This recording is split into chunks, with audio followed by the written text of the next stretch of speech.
she screams at the guy and curses him out, or even if she just ghosts him, whatever it is, it does never give the man an excuse to unalive her and take her life. So I'm not blaming the woman. I just want to make that disclaimer, because some people, I don't know if they lack critical thinking skills, but they think that because you mention things that we can do as women to minimize our harm, to come at me with a weapon, or he's trying to use his fist to unalive me, then I have a right to defend myself. And if that results in him losing his life, that's unfortunate. That's not my intention. I don't want to unalive a guy just for no reason. But if I have to protect myself, then that's what it is. Same thing with a woman if she's trying to take my life or anything like that, or if I'm trying to protect somebody else. But outside of that, I don't really see a reason why. You know what I mean? Even if a guy broke up with me and he was just very nasty, and I've had that happen to me, where a person's very foul about how they go about it, that doesn't justify me not to go try to take his life. So I feel like that is never justifiable in my opinion. So that I want to make that disclaimer, because some people, for whatever reason, they think that when you talk about these things about mitigating harm, that means that you're blaming the victim. Obviously, we're not blaming the victim. That's not true. So I'm gonna share my screen, and this is somebody else's video. This is investigation unit. So I'm just basically going to use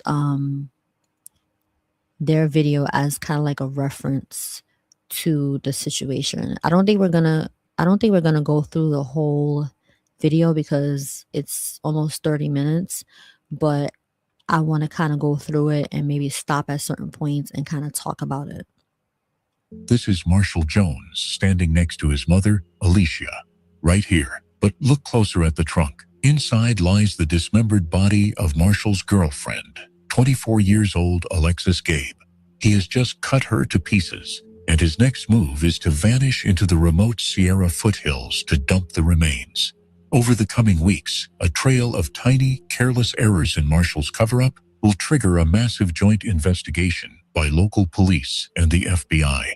You are about to watch investigators unknowingly walk right past the active crime scene, entirely oblivious to the fact that they are tracking a monster hiding in plain sight.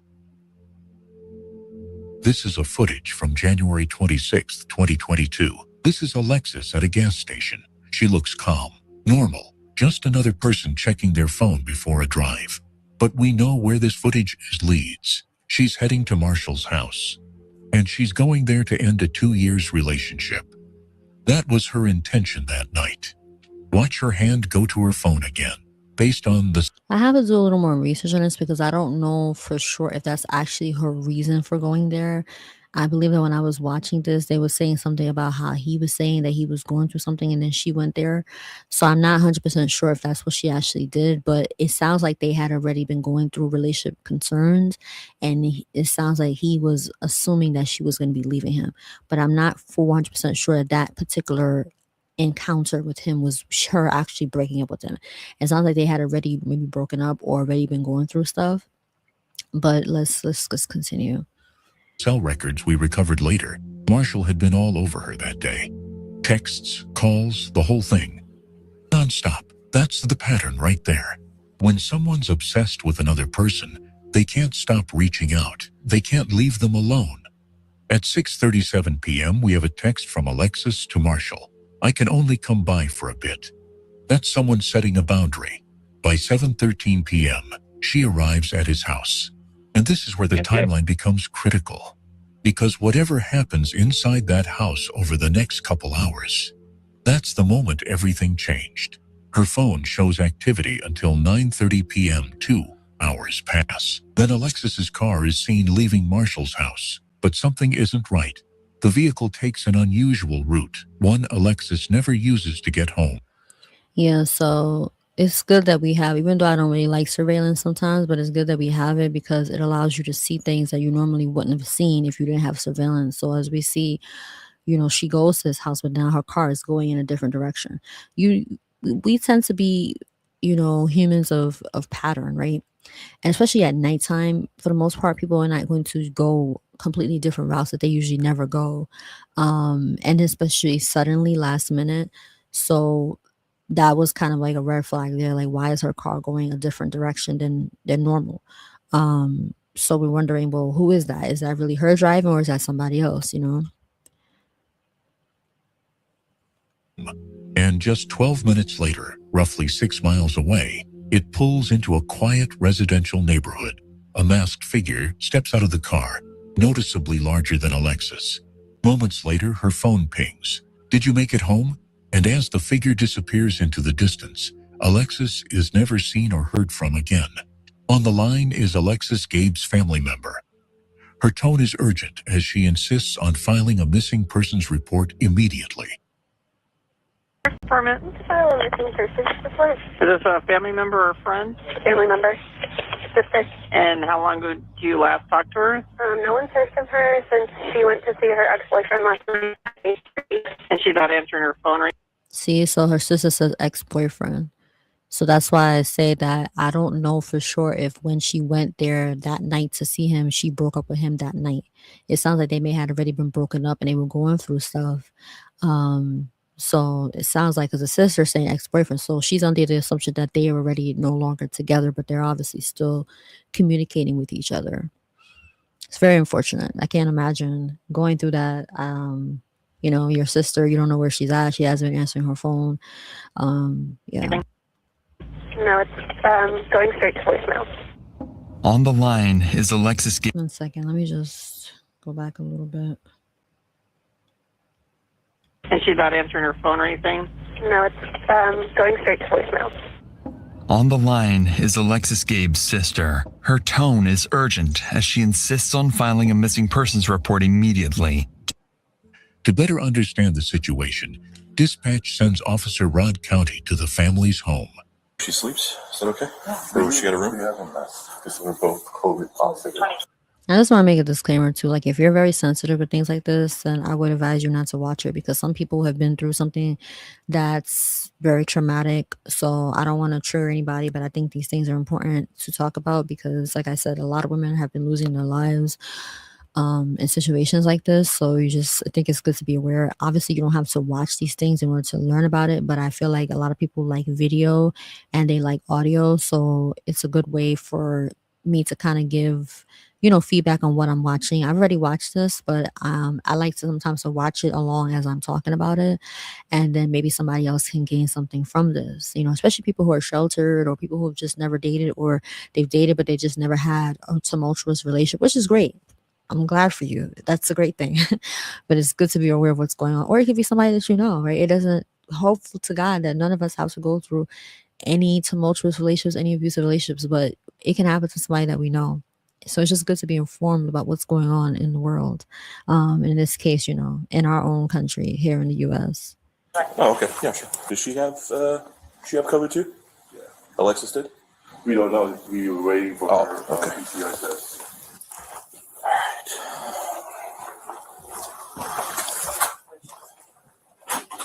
Does she ever make any sort of statements?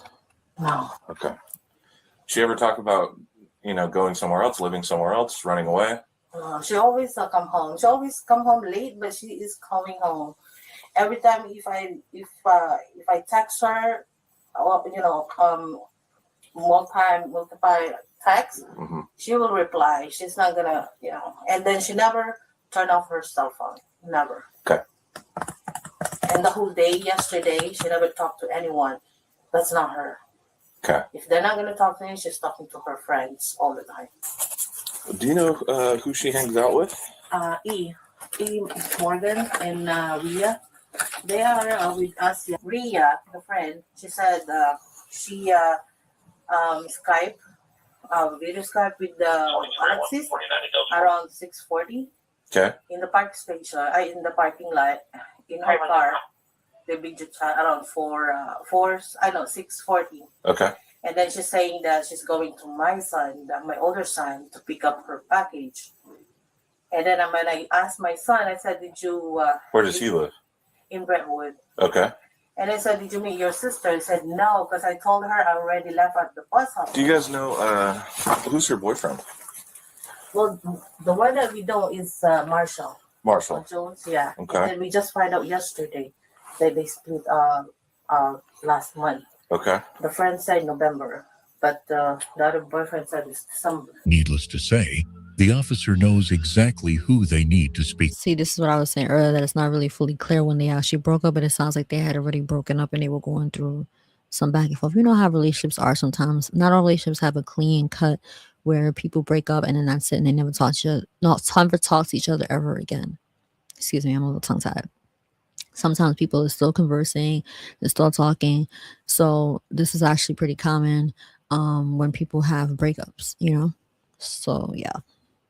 With next. According to Alexis's mother, Marshall Jones is the boyfriend she went to see last. But even more troubling is her claim that he had threatened to harm himself or Alexis if they ever broke up. That afternoon, the officers arrived at Marshall's house to get more information on Alexis since she was last with him. But notice something, he's cooperative. Overly cooperative, actually. He's offering up information, showing us text messages, playing the role of concerned boyfriend. If you didn't know the full story, you might think he's just a guy trying to help find his missing girlfriend. So yeah, so it's very interesting because you have a lot of times where when men are suspects for like crimes, they won't want to talk, or they'll just be like, "Oh, I don't know what happened." You know, they won't be like, "Oh, come, let me show you my phone. Come, let me show you this." But I don't know, when I was watching it yesterday, I think it was yesterday that I first saw it, I was saying it kind of reminds me of like when somebody steals somebody's stuff and then the person's like, "Where's my stuff at? Like, where is my wallet? Where is my book? Where is my shoes? You know, whatever they lost. Where's my money?" And the person that stole it, they're like, "Oh, really? You lost something? Let me help you find it." And they're literally trying to help the person find it. Meanwhile, the whole time they stole it. So they're not suspecting that it's this person, because why would a person who steals your stuff help you look for it? Usually, and I've had stuff stolen from me. Usually when people steal stuff, they run off and they don't, because they don't want to get caught, right? And they don't want you to suspect that it was them, or you may find out it's them, but they don't want you to catch them. So when that person is literally trying to help you, to me this is a bold thing, because I've never had somebody like where I did something wrong to somebody and I'm like, "Oh, let me try to help you figure it out." Like that's very interesting. It just shows the boldness of some people, but obviously they're trying to clear their tracks because they don't want to be a suspect. They figure, if I'm going to be cooperative and helpful and let me show you my phone, let me show you my house, you know, let me show you my car, then they won't suspect that I am um you know, a person of interest. Because what a lot of people worry about, even if you're not a suspect, but what a lot of people worry about is if you say, "I'm not going to go down to the station to speak to you," or "I'm not going to allow you to come to my house," that makes you look suspicious. But actually, you have a right to do that. And it's actually wise to do that, right? It's actually wise to not let the police just come in your house when they don't have a warrant to search your house, because you don't know what they can find. And like I said, even if you're not a suspect, you don't know what could be used against you. And then same thing with the interrogation. You go down to the station to speak to them, you're not even a suspect. And next thing you know, you're being interrogated and you're being, you know, you're saying things that may hurt you in the end. So they always advise you not to go down, you know, to the police station, because, and if you're arrested, that you don't have to speak. You can say, "I want to speak to an attorney," you know, because you're not subpoenaed. Like, say like if you're subpoenaed to the court or something and you're required to speak, then obviously your attorney will advise you on what you have to say and stuff like that. But if you're going down to the station, even if you are arrested or you're detained or whatever the case might be, that still doesn't mean that you have to talk, you know. So I think we have to be careful. But I get, because even myself, I've thought about that. Like, what if I'm innocent and they think that I'm going to be like a suspect if I don't want to talk or I don't want to let them in my house? I don't have to.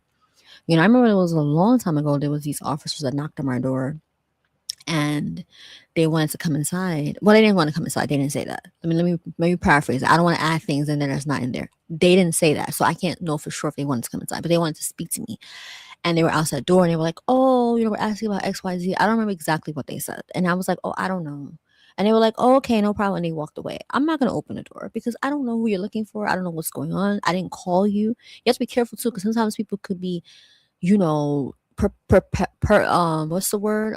They could be like, it's a term for it. I forgot the name of it. Perpetrating an officer, and they're not actually an officer. But even if they are real officers, next thing you know, you let them in your house and things go wrong. So if they charge in without a warrant, you can get them in trouble. But if you let them in and something goes wrong, they can say, well, she let us in, right? So you do have to be very careful. So I'm like, I don't need to open up the door. I can speak to them outside the door. I didn't call the police. So if I called the police, that'd be different. Obviously, I would open up the door, but I didn't call them. So there's no reason for me to open up my door and speak to them. It's one thing if something is happening and, outside of your house and you have to get out the house, you have to evacuate. Everybody is running out of their houses. They're like, come out, come out, come out. It's an emergency. That's different. But if they're just coming to ask you questions, you do not need to open up your door. You know what I mean? So you just have to be careful. So when somebody's trying to be overly, let me show you, let me come into my house, come sit down. Sometimes you're thinking that that's actually helping when it's not. And like I said, it could work against you later on. And in his case, either way, I feel like he was gonna get caught because of his situation. But I'm just mentioning that it's actually very bold of people to do harm to people and then be like, oh, let me show you, let me help you. Like how you do harm to me and then now you want to help me and try to help me figure out what happened to me. It's like you did it to me, so it's just very interesting. Talked to her throughout the day yesterday. I want to say 6:38 is when she told me that she was outside. She Here? Yeah. I let her in. We hung out for a couple of hours. She left around 9. And then I remember her telling me that she had to go meet with her brother, which is another reason why she had to leave early. Okay. And so I was like, okay. I honestly thought she went to go smoke with her friend Rhea when she left here. Maria. Oh, Maria. Yeah. Okay. I thought she went to go smoke with her because usually she won't tell me, what she's doing until she's already doing it. Mm-hmm. So I thought she went there, but then when I kept on calling by like 11 and I wasn't getting anything. Okay. You guys you dating? Yeah. How long y'all been together? Like 3 going on 4 years. Okay. Or did she seem out of sorts when she came over yesterday? Was she her normal self? Whatever that may be. Yeah. I mean, she came in, we hugged, we kissed, she watched me do my little heist on GTA, play my game and whatnot. I mean, we watched Family Guy. Okay.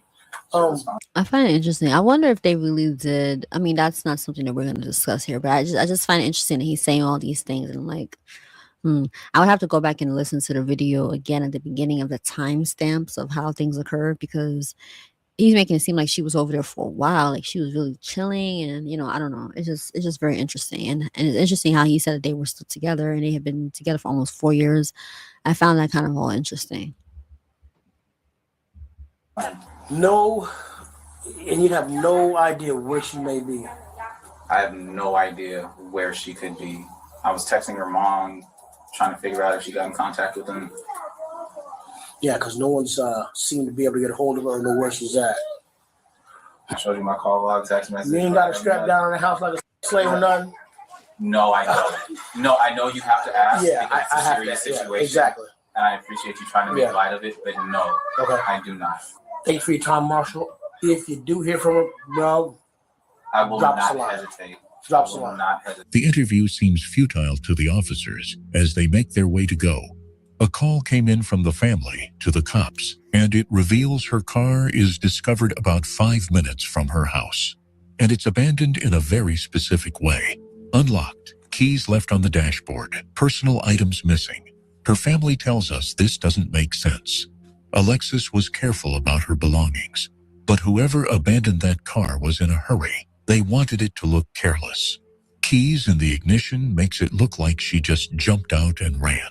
After removing and analyzing the car's infotainment unit, investigators are able to track Alexis's precise movements before her disappearance. And just 12 minutes before the car was abandoned, it had been at Marshall's house, not her friend Maria's, as he had previously implied. These findings, along with the alleged death threat, prompt investigators to move Marshall from a person of interest to the primary suspect in Alexis's disappearance. The following day, 2 detectives arrive at Marshall's house, suspecting he is the last person to see her alive and may have been withholding vital information. However, they're also here for something else, something that will catch him completely off guard. He was taken off guard when the cops asked to see the inside of his stepfather's house. Clearly uncomfortable with the request, Marshall agrees to call his stepfather. the homeowner of the house. And as they wait for his approval, detectives would slowly begin to suspect there's something inside the house neither Marshall nor his stepfather wants them to find. Not the house. As the officer moves through the house, Marshall's room quickly stands out, left in complete disarray. And as he inspects the room further, little does he know, This is always kind of one of my fears. It's like, I need to clean up my room because somebody has to come in last minute. They're going to be like, what in the world's going on in her room? She got all this junk, all this clutter. I'm telling you, man. That's not a sign that you did anything criminal. It's just a sign that you were there's some dysregulation going on there. In his case, it might have been a little bit of both. this very place holds subtle clues and will soon become a crime scene. Interestingly, detectives not only gain access to Marshall's phone, but also learned that his stepfather was allegedly at the house at the same time Alexis was there. So, they make a note to speak with the homeowner as soon as possible to see if his account aligns with Marshall's. Afterwards, Marshall gets into his stepfather's car and follows the officers to the station. As he drives, officers ahead notice something strange. He appears anxious, swerving slightly with something large in the back of his car obstructing his view. Later at the station, officers ask Marshall if they can search his stepfather's car. Watch what happens. I told the other officer I thought once she left my house, she was going to hang out with Rhea. Wait, do you actually have to search it, or can you just look around? Because it's my dad's car, and No, I don't. I mean, I kind of just want to lift the gate so I can see inside, you know? That's cool.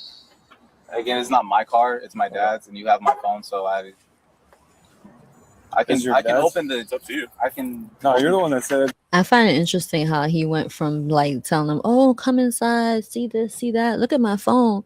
Now he's like, no, I don't want you to see. I mean, he was obviously probably telling the truth that it's not his stuff, but I just find it kind of interesting because from what it sounds like he didn't have his own place.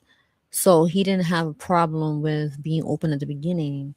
But then next thing you know, now it seems like he's very like, no, I don't want you to see this. He's very kind of a little bit angsty, about it. Go check it out. So that's why we're out here. Yeah. But, yeah. I thought you were just gonna look around it. I didn't think you were gonna. I'll open the gate for you though, so that way you can look inside. That'd be great.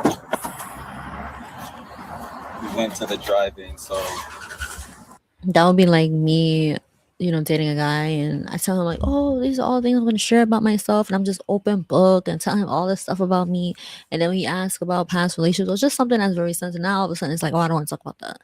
It's like, well, wait a minute, so you went from sharing all this information that I didn't even ask, so now all of a sudden you don't want to talk about some things that are relevant.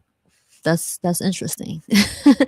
It's not to say that I have to tell him everything, but why am I so hesitant with answering questions now when I was so much of an open book before? First time meeting him and everything. Don't even know this guy that well, and I'm just an open book. Oh, let me tell you this, let me tell you that, trying to make it seem like I'm just this good person or whatever view I'm trying to make of myself. And I may not have bad intentions behind doing it. Sometimes we do that because we just want people to see us in a certain light. But it is kind of like a red flag when I go from that to now all of a sudden I don't want to talk about, well, what am I hiding? You know what I mean? Like if I had started off with just being quiet and to myself, maybe that's just my personality. And if I had just kind of been open, some people are just open people like that. You know what I mean? It's not always suspicious that people are open or people are secretive. People just have different personalities, different life experiences, and that affects how they share information with people. But when you go from one extreme to the other in such a short period of time, that's usually a red flag. You know what I mean? And nothing actually bad occurred since then. And all of a sudden now you go from one extreme to the next. You go from being extremely open to very secretive or very secretive to just being extremely open. All of a sudden, that makes people kind of have like they raise their antennas go up. Like, why is this person flip-flopping in such a major way in such a short period of time? tried to give Rumi some water. I mean, you can look in the bag. That's our Philly cheesesteak. Any of this hers? No. Because we would like to collect the DNA sample from her, right? So we have a reference on file. So was she back here? Yeah, like I don't. So is any of this like None of this is her. He gets nervous. He starts asking questions. He's trying to put limits on what investigators can see. And then he says something revealing. I don't want you to think I have a dead body or anything here. Yeah. We're not. You don't want us to look under the blankets or what? Huh? If you would like to look under the blankets, I don't want you to think I have a dead body or anything. No, I was just. Because you were being all. Yeah. Okay. So this is your stepdad or your real dad? My stepdad. Gotcha. All right, cool. What's happening is his psychological defenses are starting to crack. His phone is now in our custody. He can't hide behind his story anymore. The reality of his situation is hitting him. He's panicking. But even in the middle of panicking, even when he's losing control, he's still trying to be the one making decisions. And as they let him go. Ladies, when a man tells you that he wants to harm you or himself or both, if you try to break up with him, that's a red flag. So I know it may sound obvious, but it's not always obvious to people. And he may actually have had mental health issues or whatever case may be. Sometimes you really try to be understanding and, sensitive to people because they may genuinely have real issues. But you have to be careful. And I'm speaking to myself as well. I'm not speaking to you as if, I'm just so great when it comes to guys and I just have these, I just know how to move. No, we all can be susceptible. Obviously, some people more than others, but we can all be susceptible to situations where we kind of like try to give people another chance, or we don't kind of move a certain way to keep ourselves. Obviously, like I said, there's no justifying this. There's sometimes no matter what you do, a person may still try to harm you. Unfortunately, that's just the risk that you take when you're dating people. But at the same time, there's certain things that can mitigate that. And if somebody says that they're going to harm you or themselves if you try to leave, or just in general, they just say that, then that's a red flag. Even if they say they're going to harm themselves only, that's still not, that means that they're not in a stable state of mind. And you have to be very careful. I actually heard, I was having this conversation before, and I was told, that, somebody says that they want to hurt themselves, I might even want to not even associate with them anymore. Not to where like I will never talk to them again, but maybe have to take a break from them, because the last thing I need is, and this is a guy saying this, the last thing I need is for her to harm herself and then somebody think I did it, because obviously I didn't do it, or I try to stop her or help her and then she harms me in the process. So this is going to be a very unsafe situation. So obviously, you try to maybe call somebody to try to help them. You try to report it so that they don't harm themselves. Whatever it is that you need to do, because sometimes people genuinely are just trying to hurt themselves only. But it can always turn wrong, even if they're not trying to harm you initially, but they can turn on you. You never know, right? So you have to be very careful because they're not in a right state of mind. So when people are saying these things, just be very careful. And sometimes as women, we try to make excuses. Oh, well, he's going through a lot. He has depression. He has this type of disorder.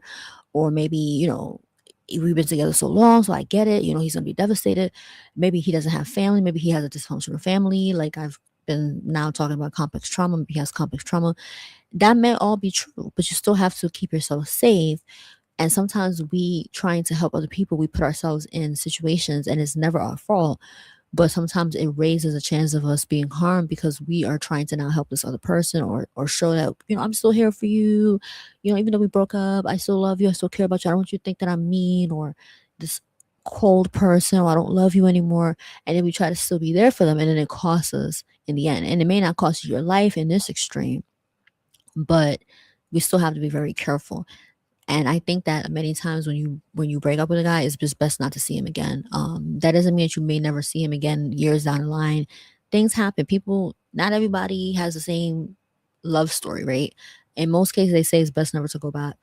But I'm just saying, like, sometimes it's just best when you break up, or if he break up with you or whatever, it may be mutual, that you just stay away from each other for a while. There's going to be a lot of heightened emotions, not just on his end, on your end too. Sometimes people are amicable and they just break up and it's mutual, but most breakups don't happen that way.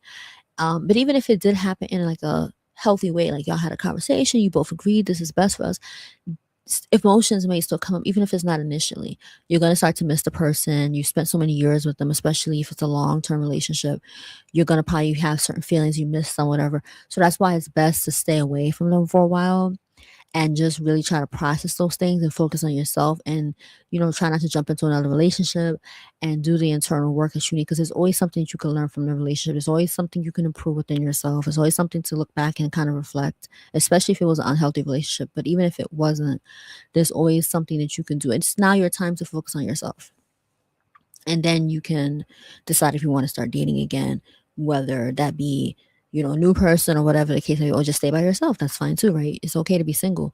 But my point is, this all this back and forth. I've even seen married couples do it, where they'll like have a divorce, or they'll be going through a divorce and they're still sleeping together, they're still going to this houses. To me, this is very unhealthy, and it's also very unsafe, because you're going through all these different emotions, all these things are coming up, and then you're still, and sometimes they actually may actually have a hard time getting divorced if they find out that you're still sleeping with the person, because like, are you going to be a divorce or not? Are y'all still together or not? But my point is, like, you have to be very careful, still living together, and obviously it takes time. That's why they suggest that you start to plan that ahead of time.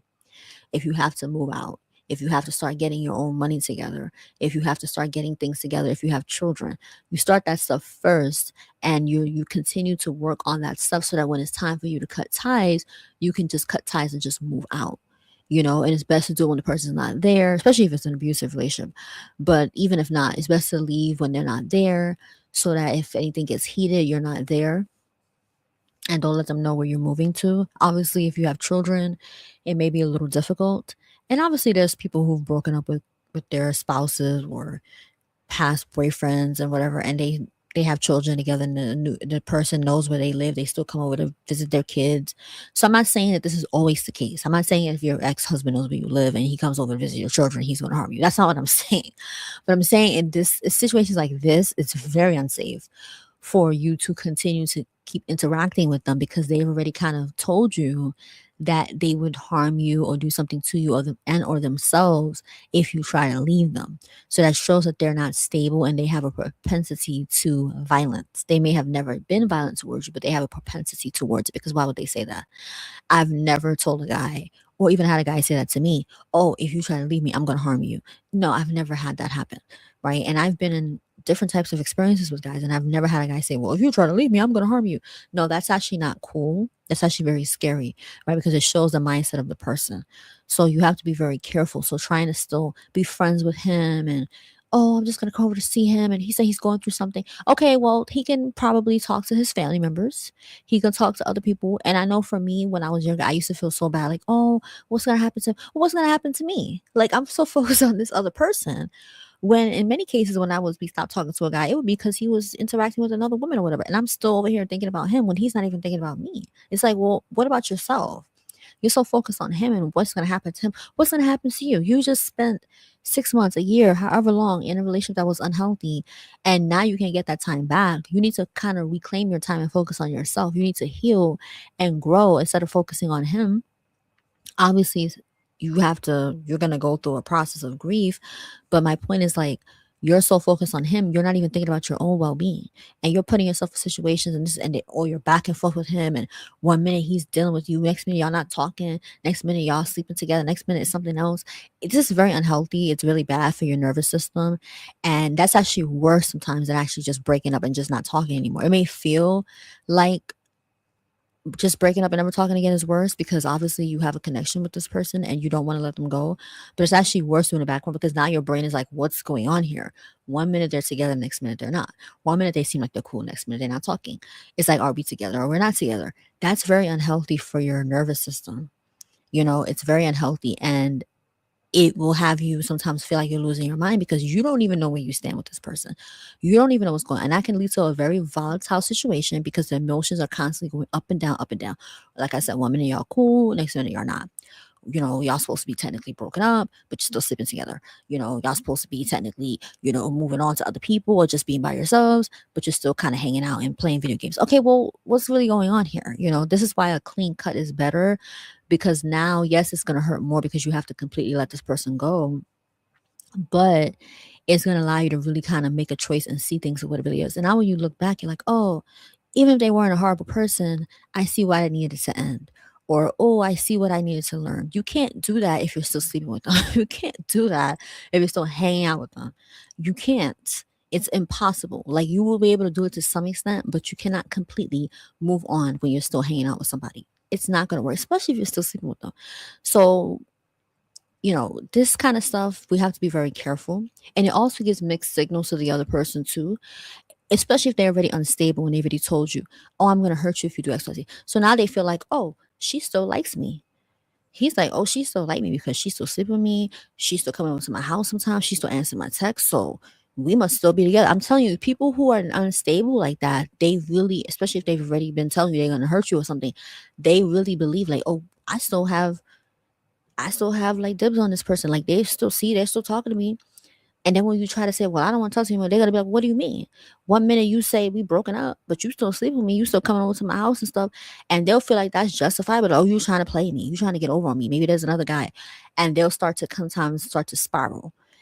Once again, obviously that's not your fault. I'm just saying that if a person is already showing you that they're unstable, that means that you have to cut clean with them more so than anybody else, because they're going to spiral most likely, because they're already not stable. So now they feel like, oh, well, yeah, we're broken up, but I don't believe that, because we're still sleeping together, we're still hanging out, we still talk on a regular basis. So what do you mean you don't want to see me anymore? What are you talking about? I just saw you yesterday. And that could really make somebody spiral. I've actually had an experience where somebody did that to me, where, well, we weren't like, I don't want to go too much into detail, but the point is like the person cut me off in a very harsh way, and I had just seen her like a few hours before, and I literally almost lost my mind, because I was like, how do you treat me like that? How do you know me for this amount of time? And then when it's time for you to cut me off, you cut me off in this type of way. And you just saw me a few hours ago. Like, how do you treat me like that? And I literally went into a rage. Like, I was just like, I can't believe this. I would have never did you like this. You know what I mean? And I had already went through a series of things with this person. So it was so hurtful. That was one of the worst experiences I've had when it comes to like not talking to somebody anymore. So imagine that happening to somebody who's violent.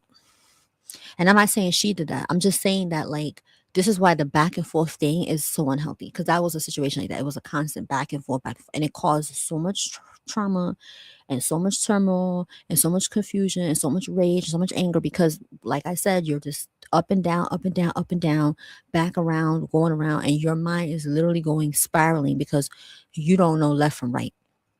And even though you may be an intelligent person and obviously this is an unhealthy relationship, that doesn't mean that your emotions are not constantly being stirred. It's like a roller coaster. There's no way that your heart and your lungs and your whole nervous system can be at peace if you're on a roller coaster. No, your body knows that you're in an unsafe environment, because you're going up, you're dropping, you're going upside down.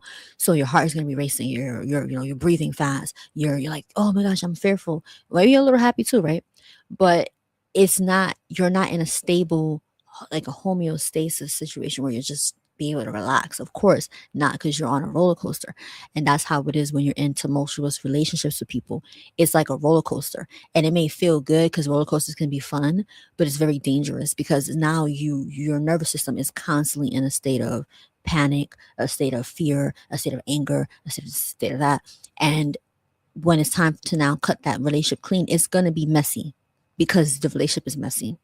So that's why I say it's just, but that's why when the guy did that to me, I just didn't even, I said what I had to say. I ain't even gonna lie. I went off on him. I cursed him out. I went off something serious.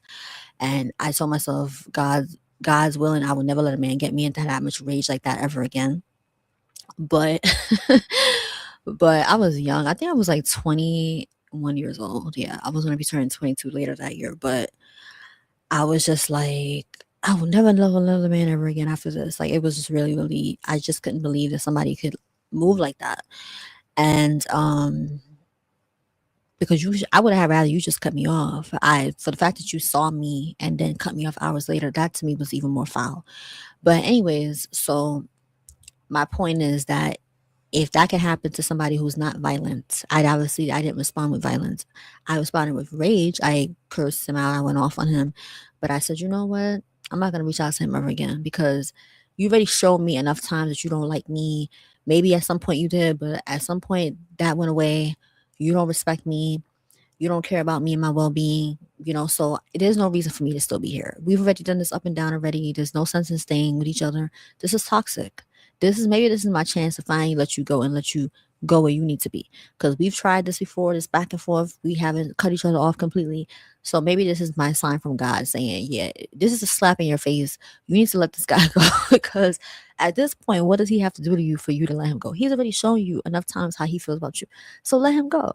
This is like borderline demonic at this point, where you just stuck with somebody no matter what they do to you, you just still staying, you still trying to figure things out with them. What are you trying to figure out? They've already showed you it don't work. Y'all already are not working out. So what are you trying to stick around for? So now God allows you to go through something crazy for your feelings to be hurt really bad, for you to be like, you know what? That's it. I'm done with you. That's it. And I didn't reach back out to him ever again since then. And it wasn't like a clean experience where I was like, okay, I don't care anymore. And that was it. Of course not. I went through a grieving process. But my point is, like, I had to force myself to say, do not reach back out to him. Like, this is enough. Like, you cannot, because something might happen. And something might happen at this point, because y'all have already been through such tumultuous stuff. He already kind of showed you how he felt about you. Look how he cut you off. So why would you still go back then? And this is how situations can get out of control. I'm not saying that he would have did something to me. I'm just saying that that's a red flag. That's a sign right there to leave the person alone. They want to be left alone, so leave them alone. You know what I mean? And if he reaches back out to you, don't respond. Now, thankfully, he didn't. But my point is, like, sometimes you have to leave people where they are. And with her, it would have been more complicated because he was obviously still texting her. So she probably would have had to block his number, get a new number. It's very hard. I can't speak on that from my experience. That's why I said in another video that that's why it's good to have services and support where they can help you create a plan, an exit plan, because she probably would have had to move. Who knows? Right. So unfortunately, when you're dealing with people like that, it's a lot more that you have to do. Sometimes just blocking a person not enough. They're going to show up at your house. You know, they're going to try to reach out to you on social media. They're going to show up at your job because now they know like where you work, where you live. They know your car. So you have to be very careful. So obviously it wouldn't have been the same for her. But that's why I say it's important to try to do your research and find some resources out there and tell them, I'm in a situation like this. This person has made these type of even though they weren't direct threats, like, I'm going to do this to you today, or they never came at me, but they said that if I try to do this, they will do this to me. So I need some type of safety measures. I need some type of tips. I need a safety net so that when I try to leave this person, this is what I'm going to do. What is it that I need to do to protect myself? And that doesn't always work. Sometimes people try everything and unfortunately it still doesn't work, which is unfortunate, but at least you have a plan. And she may have also felt unsafe. Who knows? Maybe she felt like, if I cut this guy off, maybe he might actually do something to me, right? So sometimes people also stay for those reasons as well. So when I was reading the comments, people were like, why would she still hang out with him? And that's a surface level question. Why would she still hang out with him if he said that? Well, yeah, like, why would she? But there's many reasons why people stay in relationships. They don't want to be alone. They already have this connection with this person. There's a trauma bond. They may be afraid of leaving because the person obviously already told them if they try to leave, they would harm them. They're worried about their family's safety. They may feel guilty of cutting this person off because maybe they feel like they would make them a bad person to no longer be in a relationship with this person and be there for them. There's many reasons why people stay in relationships. So yes, it may sound like a surface level question, like, why would they stay if they were told that? But we have to kind of use our brains and think deeper as to why people stay. And this is why it's so important for us to do the internal work as women, because sometimes we see there are red flags at the beginning and where we need to cut a guy off from the very beginning. And we don't always do that because we want to be in a relationship, because we have history with this person, because I don't know, for whatever reason, right? So we have to, when we do the internal work, we start to see things early. And even if you saw them, but you will be less likely to gloss over them and say, yeah, this is not going to work. This is already a red flag. This person later down the line could be a problem for me or even a threat to my safety. So I'm not going to continue to date them, or I'm not going to date them in the first place. You know what I mean? Like, I remember there was a guy that I met years ago and he made these jokes about like my body, me being so skinny. And I told him like, I didn't like I didn't like how it made me feel. And he seemed like he was very dismissive of that.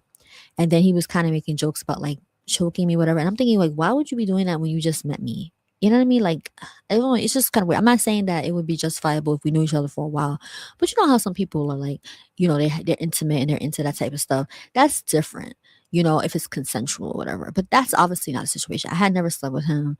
I didn't know him like that. So why would you be doing that? And then trying to say things that's making me feel like kind of bad about my body because I'm really skinny, and it's something that I was like shamed for like all my life, and then you're doing that to me. Most of the time guys are going to try to be on their best behavior when you first meet them, so when they do stuff like that, that's usually a red flag. And I started thinking this is signs of potential abuse later on. I don't know for sure, but I don't want to stick around and find out. So I told um I was talking about it. I was, so obviously you talked to somebody else about it, and they were like, "Yeah, you're right. Those are red flags.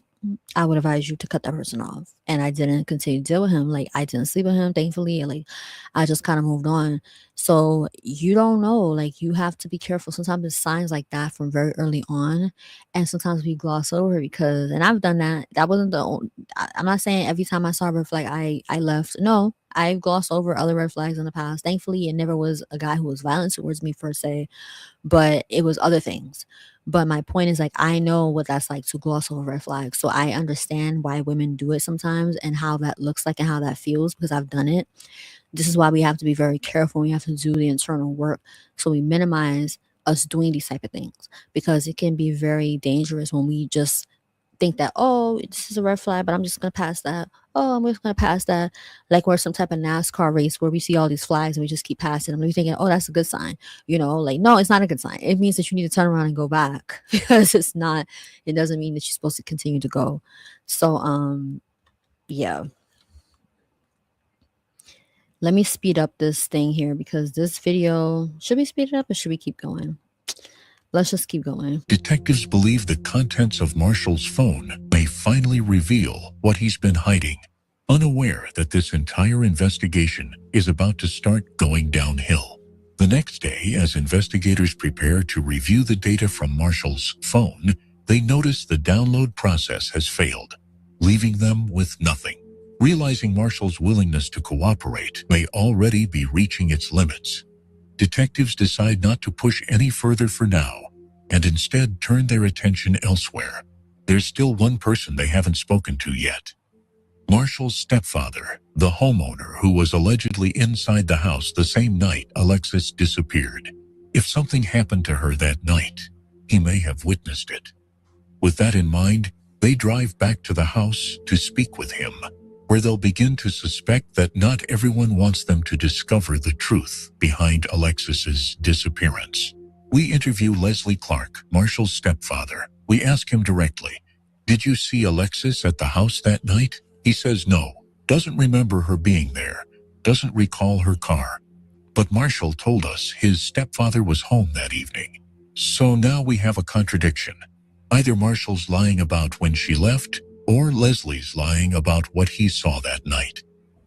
You see Alexis here on the 26th? Be honest with you, I come, if she's here, she's here, she's not, when I see her, I don't. You don't recall seeing her car here? No, I do not. Okay. No, I didn't see her there that night. No Wednesday. Okay. That's when she generally parks at. How's Marshall holding up with all this? He's upset. Oh, for sure. I mean, just now finding out that his girlfriend's coming up missing. I mean, I found out yesterday with the note coming in, the flyer. Oh yeah. Flyer and stuff. Saying that she's missing. I'm like, what the hell is going on? Actually, he said he was talking to some inspectors yesterday. Yeah, our detectives stopped by because they were looking at the video cameras in the neighborhood. Right, like right there. Yeah. For example. It just sucks. Theirs doesn't really. It's weird how it picks up things. So, a couple of my neighbors and stuff got cameras down the street. I mean, you guys ask them for sure. No camera surveillance on your house or inside your house? Unfortunately, I never got around to it. I wish I did. I just now started putting cameras around here because now I'm kind of like spooked. Yeah. I don't know Alexis' parents. When they come over, I mean, they pretty much on their own, dude. We're seeing here is classic family protection behavior. They're not fully cooperating. They're contradicting each other. They're either directly...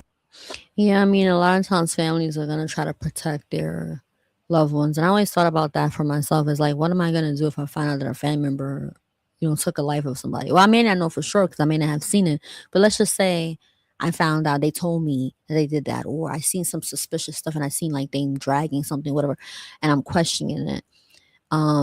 am I going to turn this person in? Am I going to just not say anything? Like, am I going to try to cover? It's easy to say, oh, I would turn them in. People say a lot of stuff, but what really shows what you're going to do is when you are in a situation. Obviously, some things we know we have more of an understanding of what we might do based on past experiences and our personality and stuff like that and our morals and values. But I personally think that some people may also be afraid because they may be afraid that that person can turn on them because obviously that's your own family member. So they know where you live. They know everything about you more than a lot of other people. So they may turn on you and try to harm you. So, there's different reasons why family members try to protect each other. They want to be loyal by all costs, especially if that's their own child or stepchild who wants to give up their own child to the police. Most people are not going to want to do that. It's very hard for them to do that. So, I'm not saying it's right, and I don't know for sure if the stepfather knew, but it may be that he kind of suspected something. I don't remember. There's certain parts of this I don't remember because I watched it once and I wasn't sitting there like studying it through, but it does sound like maybe his family kind of has some suspicions about things, and you'll kind of hear more about that as the video goes on. I don't want to keep stopping, but I don't want to like run it right through as if I'm just playing somebody else's video. I actually want to give kind of like some feedback on it. Protecting Marshall, or they suspect something and are choosing not to pursue it. Either way, the inconsistencies tell us something about what that family might know. With this information, police now know where to look for Marshall next, his mother's house. What catches the officers off guard, however, is Leslie's refusal to confirm being with Marshall and Alexis the night she disappeared, directly contradicting what Marshall had previously told investigators. Now faced with more questions than answers, officers leave to figure out their next move. From this point forward, the investigation into Alexis's disappearance quietly begins to shift in a much darker direction. During the next several days, police visit Marshall's mother, Alicia Clark, looking for her son. But suspiciously, she claims she hasn't seen him since the night his girlfriend, Alexis, vanished. But their biggest piece of evidence is still to come. Just as the investigation seems to stall, CCTV footage is recovered from the route Alexis's car took the night she vanished. For roughly 12 minutes, the car is seen speeding from Marshall's home to the residential area, where it's eventually abandoned. A masked figure is seen stepping out of the car, noticeably larger than Alexis, with a more masculine build. As detectives begin tracking the figure's movements through nearby cameras, they watch it move calmly for over a mile until it arrives somewhere completely unexpected, Marshall's mother's house. This development makes investigators certain that the masked figure was none other than their prime suspect, Marshall. And with that, an emergency search warrant for his home is secured immediately. On February 1st, more than a dozen officers arrive at the house, convinced there is far more inside than Marshall originally let them see. When officers arrive with a search warrant and enter the house, the smell of bleach is overwhelming. They move through systematically. Yeah, I mean, bleach, yeah. Of course, people use bleach to clean. I don't use bleach. It's very strong. But if it's overwhelming like that and there's already suspicions going on, then yeah, that's kind of suspicious. Find spots that might be blood, the missing shower curtains. In the laundry room, in the attic, there's an odor. Something doesn't belong. There we go. Is there a ladder out there, Steady? Yeah. It looks undisturbed. Are we agreeing? What's been opened before? I don't know. Yeah, this points straight out to the garage. Yeah. So that's the thing, is like, That's the we gotta check the crawl space. Any signs of blood, anything like that? Oh, Jesus. I mean, there's pathways where they walked for electrical, but I don't see. No footprints, no drag marks. Yeah, I mean, it's just you can see where they're walking, Okay. doing something, but I don't.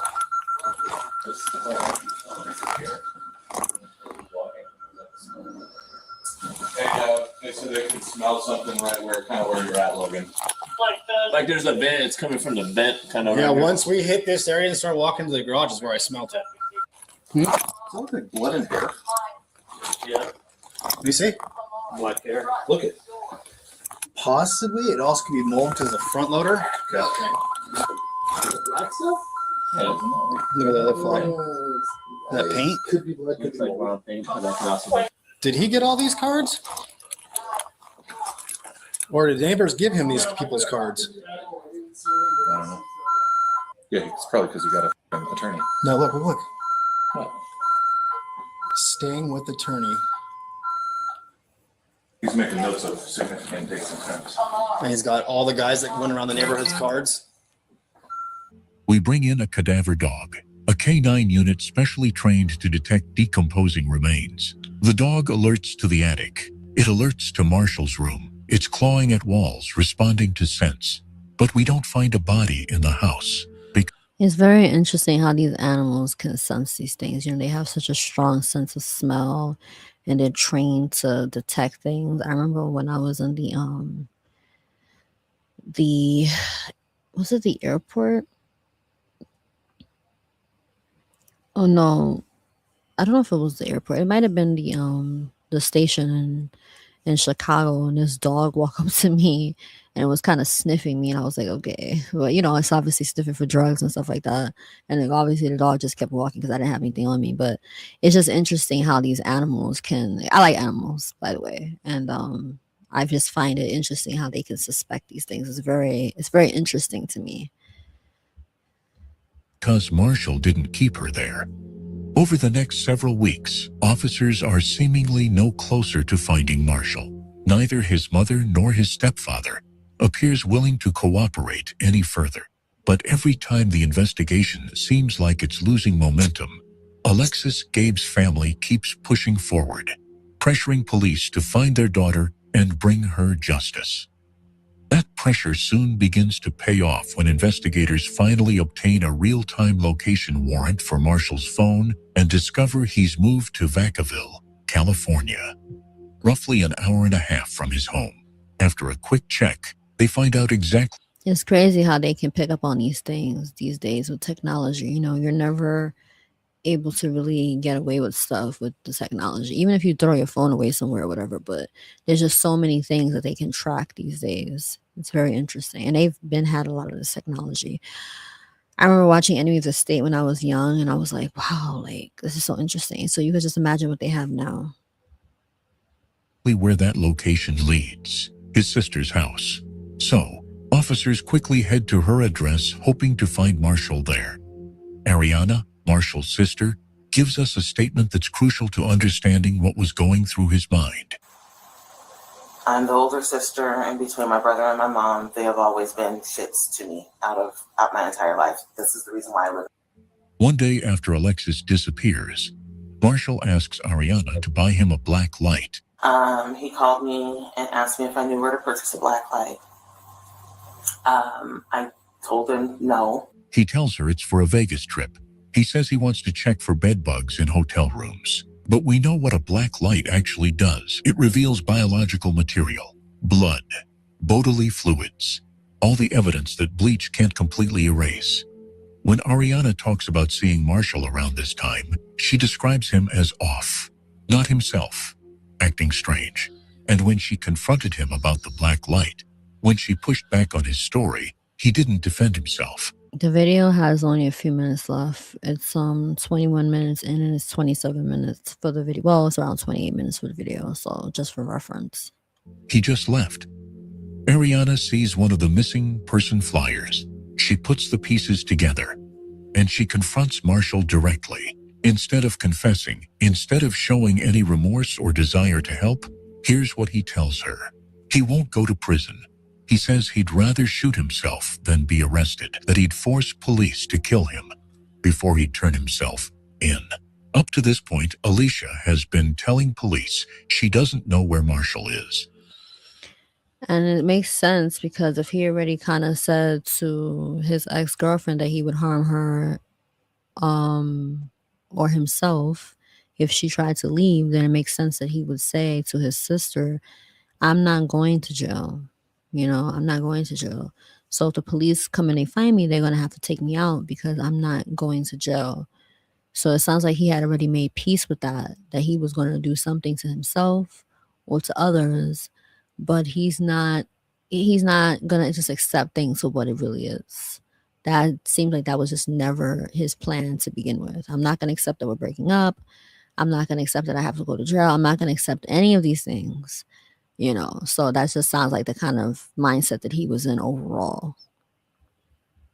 Now, detectives begin to suspect she's lying and may even be actively hiding from police. Over the next few hours, police secure an emergency search warrant for Alicia's house. Officers rush to the location, knowing full well Marshall could disappear again at any moment. But little do they know, the lead they're following is actually a setup. After escorting Alicia and her daughter outside, officers move in to search the house, but they find no one else inside. They do, however, spot a working camera outside the home, one they immediately begin trying to obtain a warrant for. Despite Marshall's absence, the forensics team insists that his phone is still actively pinging inside the house. By now, investigators know something isn't adding up, so they prepare to question Alicia, starting with the very reason they're here in the first place. We interview Marshall's mother, Alicia. We ask her directly where Marshall is. Best place. Nice backyard. Talk to me. What's going on? So we're obviously here for a reason, and there's a couple of reasons. We're here for Marshall's phone. So we know it's here, but we don't want to tear your house apart too much. So if you could direct us to it, so I don't have to mess anything up. Where is the phone? It's upstairs in my closet in the green Hawaiian shirt, if you guys need it. Now I have a question. What do you guys need it for? You guys found it. So the cell phone thing, they went and did the download, but some of the files got screwed up, so we don't have everything. So we need that, and plus we know that he's had the phone after that. So that's the evidence that we're looking for. She tells us she doesn't know. She claims Marshall told her explicitly, "Don't tell me where you are, I don't want to know." And she's sticking to that story. She starts telling us Marshall's a good person. She brings up Valentine's Day, how he made Alexis an edible arrangement. I know that the two of them had a solid relationship.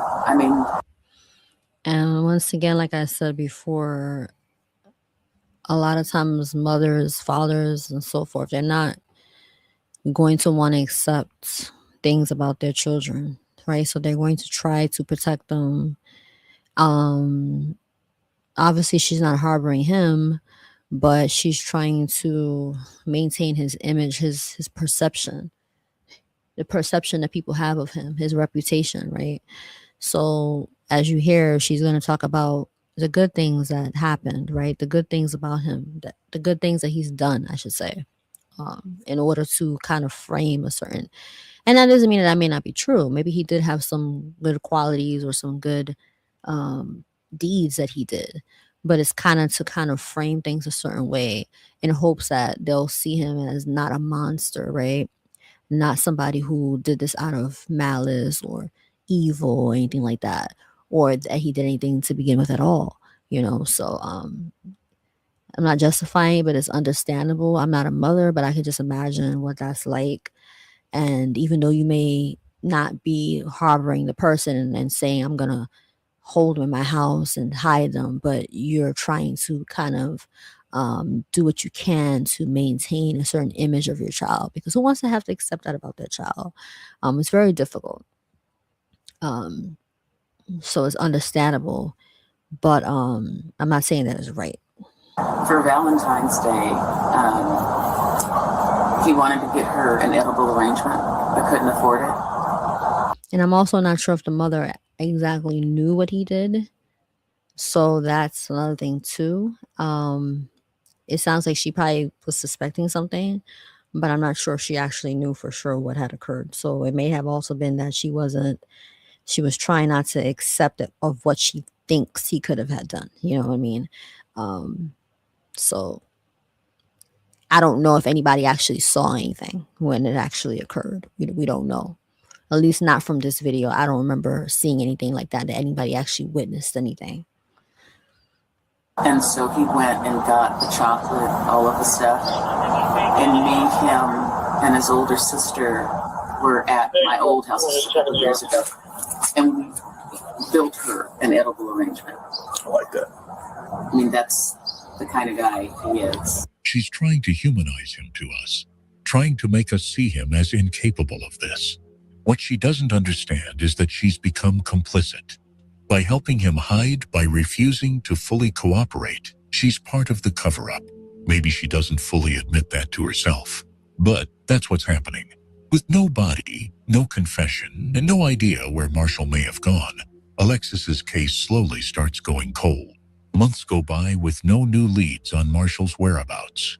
But then investigators finally secure a warrant and obtain the CCTV footage from his mother's house. And as detectives start analyzing the footage, they begin to understand how Marshall managed to stay one step ahead of investigators for so long. Inside these large plastic bags, investigators believe are Alexis's remains and suspect Marshall's mother was aware of it. Following these developments, investigators reach out to Marshall's sister and learn he has a friend at an apartment complex in Kent and may be hiding there. Using travel records, CCTV footage, and anonymous tips, they zero. I'm glad they cut out the sister's face because obviously she has an estranged relationship with her family. And that's probably why she was more likely to cooperate with the police rather than the other people in his life. But yeah, it's very unfortunate. It's very unfortunate that she has to be dragged into that because it sounds like she said she's died. That's why I live alone. That's why I'm away from them because I don't want to deal with the stuff that comes with my family. So it's sad that she got dragged into that. But it sounds like she was more cooperative with police potentially because she didn't have a close relationship with her family. And it sounds like she had been mistreated by her family. Maybe she was a scapegoat. I talked about that in other videos with the complex trauma where I've been starting to talk about on here and how sometimes as a child you take on certain roles in the family when you grow up in a dysfunctional family. And sometimes some children unfortunately take on the scapegoat. They become the scapegoat of the family. Zero in on a specific location, the Skyview 3322 apartments, June 1st, 2022, over 4 months after Alexis disappeared. Officers locate Marshall in an apartment complex in Kent, Washington. They announce themselves. They order him to come out with his hands up. Police, door! Marshall Jones, door!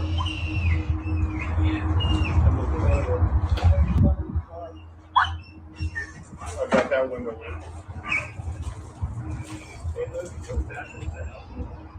Yeah, open the door. More slowly. Open the door and do it now. Open the door and do it now. You gone? Open the door and do it now. He emerges with a kitchen knife in his hand. He charges at the officers. Detective Horn tries to save him, performs CPR, tries to get him to give up Alexis's location, but Marshall dies without saying a word. He takes the location of her remains to his grave. Because even in his last moments, even facing death, he couldn't let go of control, couldn't admit it, couldn't give the family closure. He just died angry. On November 3rd, while metal detecting near Jackson Road in Plymouth, a local resident discovers what he believes to be human remains and immediately calls 911. When officers arrive, they're left speechless. Scattered across the mountains are the remains of a young woman. A forensic odontologist is brought in and, using dental records, confirms the remains are those of Alexis Gabe. Dental records match. It's Alexis. She'd been dismembered and left in the wilderness to decompose. In the aftermath, her family expresses a mix of devastation and relief. They continue pushing for charges against Marshall's mother and hold memorials in Alexis's honor. To this day, Alexis' family continues demanding justice and launching a petition criticizing the Contra Costa County District Attorney's Office for its handling of the case and calling for stronger accountability for victims' families. Now, I want to start today's video. Okay, so that's the end of the video. So I'm gonna stop sharing. That's very unfortunate. That was actually pretty more emotional at the end, more than it was when I watched it the first time. Maybe because I'm actually sitting down and watching it this time. But I think that that's just very unfortunate what happened. And I was saying that that's just a devastation all around because she lost her life. He lost his life. Two families are obviously devastated and torn apart by this tragedy that occurred in 2022. So it's very unfortunate, but I'm just going to wrap up basically reiterating some of the stuff that I said earlier that ladies, we have to be very careful. One of the most unsafe times in your life is when you try to leave a relationship. And even if the guy is not, aggressive, even if he hasn't made certain claims, you still have to be careful. I suggest not to meet up with him in person to tell him. There was another story that I had heard where I think the lady met up with the guy in person to tell him that they were breaking up. I mean, it's been multiple stories actually, to be honest, but you just have to be very careful. Some people say, oh, meet him in a very public place. You never know. He could even harm you in a public place. There was a story where this lady ended up losing her life. I forgot what the let me see if I can find it. I don't think it was like a breakup thing. I think she was just trying to stay away from him, and he ended up taking her life in public. Let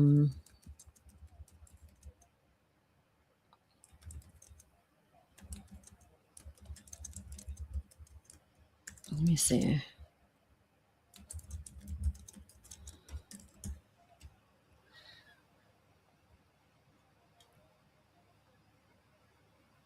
Let me see. This might be. Yeah, this is the video. This is not a video. It's I had heard about it on somebody else's channel. 1 second.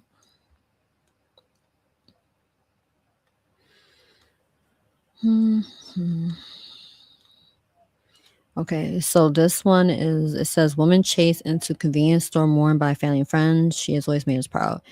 It says, I'm gonna read the whole thing here. It sounds like she where's the information about the story?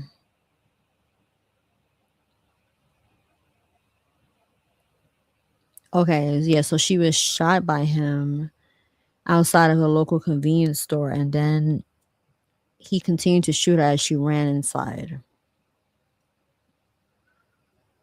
So this is very unfortunate. So it sounds like they had already broken up, but yeah, it can be very unsafe when you try to leave a relationship or when you have already left a relationship. You have to be very careful. And some people who are in these unsafe relationships, they have to put precautions into place. Like I said earlier, reaching out to services and different support to help them to leave safely. Sometimes you have to literally leave the whole state. It's very unfortunate that women have to do these things. Some women have to go as far as to change their name. Sometimes they have to leave the whole country. I mean, it's very, very sad. Obviously, every situation is different. It depends on how severe it is. But it's just very sad that women cannot just leave relationships and move on with their lives because some men feel like they own the woman. And if I can't have you, nobody else can. You belong to me. You can't be out here enjoying your life without me if I'm not in it. It's very unfortunate. If a guy says things like, nobody else gonna have you but me, you're never gonna leave me, I can never live without you.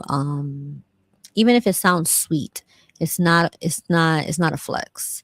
I hear some women bragging, oh, he's so obsessed with me, and he says that if I left him, he would want to wouldn't want to live anymore. And sometimes he yells and screams at me, where are you at? What you doing? And screaming and trying to track my location, popping up at my job with flowers, and you haven't been answering me, or why you don't want to be with me no more. And They think it's cute, but obviously if you're still in a relationship with a guy and he's a genuinely good person and he hurts your feelings and he shows up with flowers, that's one thing.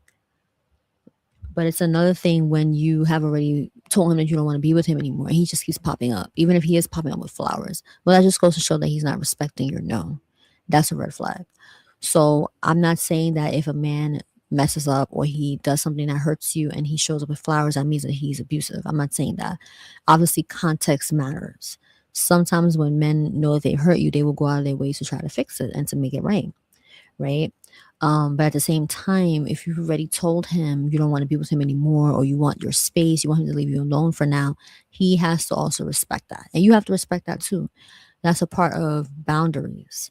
So when a person cannot respect that and they just keep popping up, even after you told them to stop, even if they're showing up with flowers or chocolate, whatever they're doing, that's still not a good thing because it shows that they're not respecting your desire for space, even if it's just temporary space. So I think that we just have to be careful. We stop trying to romanticize certain things. We see it in the movies like, oh, she broke up with him and he just keeps popping up, singing in the rain. He's popping up here, popping up there. And they romanticize these things. And it's not to say that every guy who does this is going to harm the woman, but it shows that he's not really respecting her. No. He's not respecting her wanting her space, either indefinitely or for some time. He has to respect that. And when a man cannot respect that, that's a red flag because then it shows that he doesn't want to let you go. He doesn't want to accept the fact that you want your space, whether for now or forever, right? And of course, it's hard to let people go. I struggle with that too. But we cannot try to hold people hostage. This is not cool. People have a right to leave relationships whenever they feel like it. Sometimes they do, like I said earlier in the live stream, sometimes they do it in very hurtful ways. Sometimes it's very foul. They don't even care about how it even affects us, and they do it in ways that's very selfish, but that's still their choice and how they choose to go about ending things. We cannot then become aggressive and violent because somebody wants to leave, even if they do it in a hurtful way. We have to accept that people are free. They're free agents to leave whenever they want to leave. And that's why marriages can be so messy because, a marriage, you can't just up and walk away like it's nothing. You have to go through a divorce process. And sometimes that can be very messy as well because you're dealing with the courts, you're dealing with attorneys. That's why it's best when both people just kind of come together and say, you know what, let's just be amicable and just say we both want the same thing. But obviously that's not always the case. And even if they both agree that you want a divorce because there was infidelity, for example, that doesn't mean you're going to agree on the assets and how things are going to be split up. So this is why all these things are good to be, it's good to talk about these things ahead of time before you get married. A lot of people don't, because nobody wants to really accept that there's a possibility that you may not stay together. You don't want to accept that. So you're not going to talk about what would happen in the case of you having a divorce. But it's important to talk about that because these things can happen. And even if it's not a divorce, people pass away, people get sick, people get injured. So you still need to talk about these things. What's going to happen in those situations?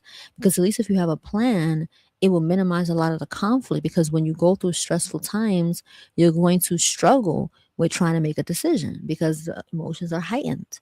There's a lot of things that are going on at one time. So at least if you already have a plan, it may not go exactly as according to plan, but at least you have a plan already set in place and you can kind of just pull from that, as opposed to starting from scratch and scrambling, trying to figure out, okay, how do we do this and how we do that? Because nobody ever talked about it. Nobody made a plan.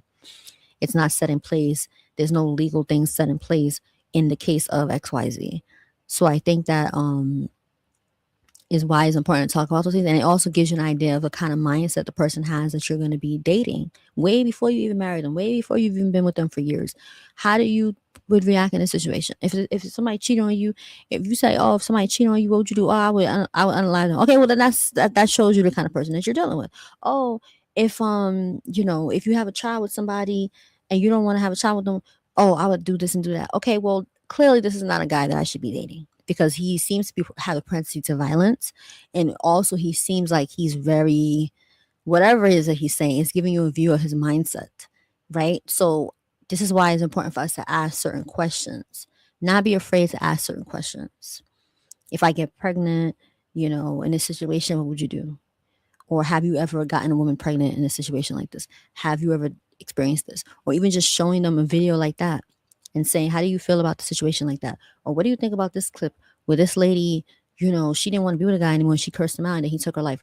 Oh, well, I think that's justified because she should have never spoke to him like that. Okay, well, that's a red flag, right? Because that shows you the mindset of the person, right? So that's why I feel like it's important for us women to ask the right questions and kind of test people out a little bit, not in a way to be manipulative, right? Not that kind of testing, but testing out their kind of the way that they think to give us an idea of. And we also have to stand on it too. That's the part that's challenging. We ask these questions, and then when we get suspicious answers, we stay anyway. Right? So that's why the internal work is important, so that when we get these certain type of answers that are suspicious or red flags, we don't say, oh, well, that sounds suspicious. Oh, that sounds kind of dangerous. So that actually is a little bit scary, but I'm going to stay anyway because I don't think he would go that far. And then we make excuses, right? We try to gloss over it. And even though the person may not ever do that to us, the fact that they said that, or maybe have done something in the past that maybe were really like kind of really questionable when it comes to your safety, you don't walk away. You just kind of let it slide. Um, and then you keep seeing more and more things. And then by the time you say, well, it's time for me to get out of here, you are already so emotionally invested. You may have already slept with the person. You may even have children with them. I mean, you may even be married to them, like, right? So now you in a situation where now it becomes even harder to leave because now you are so much more tied up with the person. You've invested so much time into the person. Like they say, it's sunken cost fallacy. You don't want to cut your losses now because you put so many years into this. And if you're married and you have kids, it becomes even more complicated now because if this person's unsafe, you got to think about the safety of your children. So some of these things could be minimized if we leave much sooner, early on in the relationship, and also take our time. That's something that I think I've talked about too on here. Sometimes we say, oh, well, you know, um, sometimes we say things like, oh, well, I was already kind of stuck on the person since month one. So even if I had seen it, I would. Well, that's a problem too. Why are we stuck on somebody in month one? Why are we so attached to somebody that quickly? So sometimes that's also the problem too. Sometimes it's not that we don't see things, but we've already gotten so attached and caught up with the person so early on. So even if we did see something in month 2 or 3, that's still early on. But because we've gotten attached right off the bat, we're already kind of all the way in. So somebody may say, oh, it's only been 2, 3 months you've been dating this guy, just leave. And you're like, you're right, but I really like him. And they're like, why are you so head over heels for this guy? You've only known him for 2, 3 months. That's because you've been head over heels from him since week 2. You've already slept with him. You've already gone, in some cases, you're even pregnant by him by that time already. I've heard of women saying, I was watching something the other day and a lady said that within month 2 after meeting him, she had already gotten like a tattoo of the guy's name or something like that. And I was like, wow, that's very soon. You don't even know this person. But that just goes to show how sometimes and this person obviously had a lot of trauma because they talked about their trauma from their childhood and stuff like that. But we have to be very careful getting so attached to people so quickly like that because you don't even know this person and you already have a tattoo of them. Well, if you do things like that very early on, you're more likely to stick around even through red flags because you already have a tattoo of the person on your body and it hasn't even been 3 months, it hasn't even been 6 months. So let's not do those things, ladies, and get tattoos of men we just met. I don't suggest getting tattoos of men at all in general, but especially not after 2 months of knowing him. Let's not have children with men when we haven't known them for at least 2 or 3 years and they haven't actually already showed us that they really genuinely care about us. Let's not jump into situations like, oh, I just met him today and by next week I'm already in love. You don't even know this person. He may actually be a cool guy, but you don't know him. And even if he is a cool guy, he still has parts of him that are not always the best because none of us are perfect. So you still need to see that. You still need to see those parts of him that may not always be that good. Just like he needs to see that about you before you just jump head into like this, like you're diving into some type of sea. You don't even know what's in it. It could be sharks, it could be octopuses, it could be, stingrays, it could be anything. You're just jumping right in and you don't know what you're jumping into because it just seems like it's fun. Like, oh, it's a new experience. No, you have to see what you're jumping into before you jump into it. Now, no matter how much you prepare, once you jump in, there's always a risk, right? You're not going to know for sure what's in there. You can't know until you go into it. So anytime you get into a relationship with a guy, there's always a risk that you're taking, no matter what. Even if the relationship is going to be healthy, you're still going to deal with challenges because nobody is perfect. You have 2 imperfect people coming together to have a relationship with each other. So even then, you still need to understand that because you need to know what you're walking into. Are you 2 even compatible? Even if you're 2 decent people? Are you even compatible? So we have to be careful. And I don't know the stories of some of these women that I hear about, and they've experienced these things with guys. So I'm not going to talk about them, right? Because it's not about them, but it's about the things that we can learn from these stories. It's so unfortunate that people have to be used as a lesson of things for us to learn about how certain men move and about relationships. It's very unfortunate. But I think it's good that we talk about it, because not only it will it help us to understand things, but it also shows that their life was not in vain, that people can still learn something from what they have been through. They're not going to just be forgotten, right? So rest in peace to her, rest in peace to the other lady who was her life was taken, in the convenience store. I think initially she was shot at in her car, and then she tried to run for her life, and he chased her, and he basically completed his mission, which is very tragic. And many, many other women who have lost their lives at the hands of men. Rest in peace to them. And um we send condolences to their families, because even if it happened many years ago, this is something that they have to live with for the rest of their lives. And I can't imagine what that's like. I know what it's like to lose a family member. I lost my mother at a young age, so there's a lot of grief. But when somebody also passes away from something like that, that's a tragedy, their life was taken, that just adds a whole nother layer on top of the grief. You know what I mean? So I just can't imagine that. And I pray that I never have to go through something like that. So yeah, I just hope that those families can find peace in some type of way. That's really the only thing I can say. There's nothing really much I can say, because I don't know what to say and I don't want to say the wrong thing. But I just hope that her family can find justice. It sounds like they're still pushing for justice. Maybe they're trying to see if they can get more justice out of the situation, because unfortunately, he's gone, so he cannot be charged. Um, but yeah. So I decided to just play the whole video because it just made sense. And ladies, just be very careful. Be very careful. And I'm gonna try to continue to talk about these type of things, because I think it's important. And you hear like a lot of people talk about these things, but I also want to talk about it in like a balanced way. Even though I sometimes experience anger and rage when I see these things, but I also, when I come and I talk about it, I don't want to sometimes come in that type of energy, because I feel like that's what everybody already sees already. So I want to try to bring a different perspective and a different type of energy to these conversations, because it is already charged up. It's already heavy, right? So I don't want to add on to anything. I don't need to ramp it up any more than what it is. It's already tragic in of itself. That doesn't mean that I'm not angry about it. Like I said, I sometimes see these things and I become very enraged when I read these stories or watch these videos. Because even though I know I'm not perfect and I've done some messed up things in my life too, I just feel like it's just very so callous when people take people's lives and they just move as if, obviously it seems like he had some guilt, but it just didn't seem like it was enough. And even when he was dying, he didn't want to tell him where she was at. It's just very sad. Things like that are very upsetting. So I don't want to come in here and be like yelling, "Oh, these men, they're horrible people." That's not going to help anything, because like I said, it's already a charged up experience for these families. There's no reason for me to do all of that. If I want to experience that rage, I can experience that in my own personal time. I don't need to come on here and do that. And if I'm not doing it on here, it doesn't mean I don't care. It just means that I want to bring a different energy when I get on these platforms. You know what I mean? Because there's already enough people reacting in that way, and they have a right to do that, right? So I just want to bring something different to this channel. Um, yeah, and I think that sometimes as women, it's like, yes, we do need to see these things, because we need to not be coddled and like things made, like for things to be made as if they're just a small matter, because these things are very serious.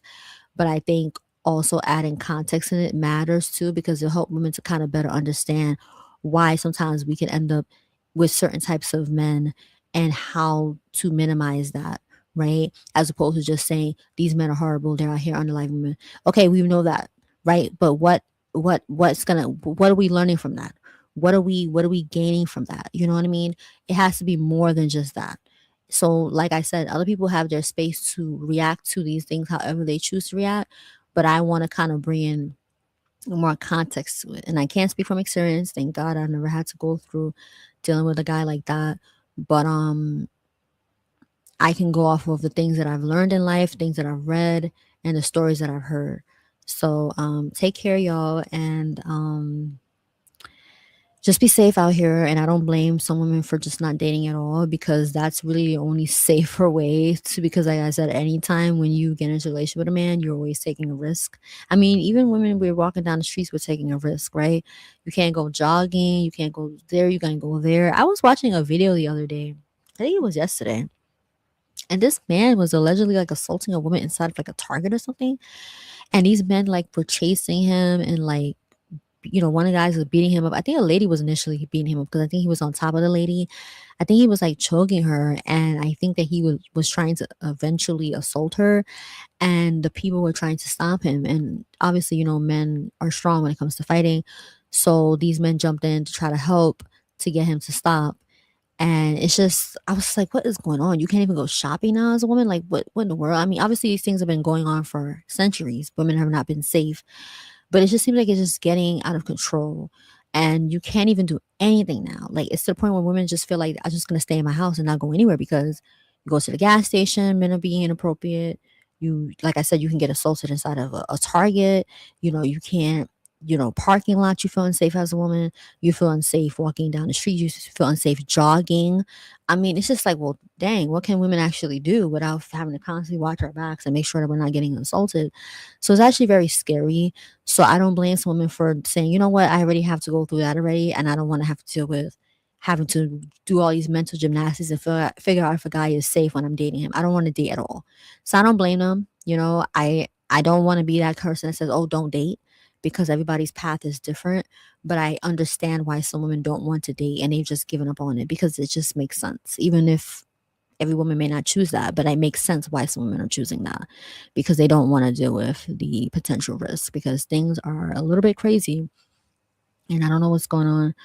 But anyways, I will talk to y'all again soon. Take care and be safe. Bye.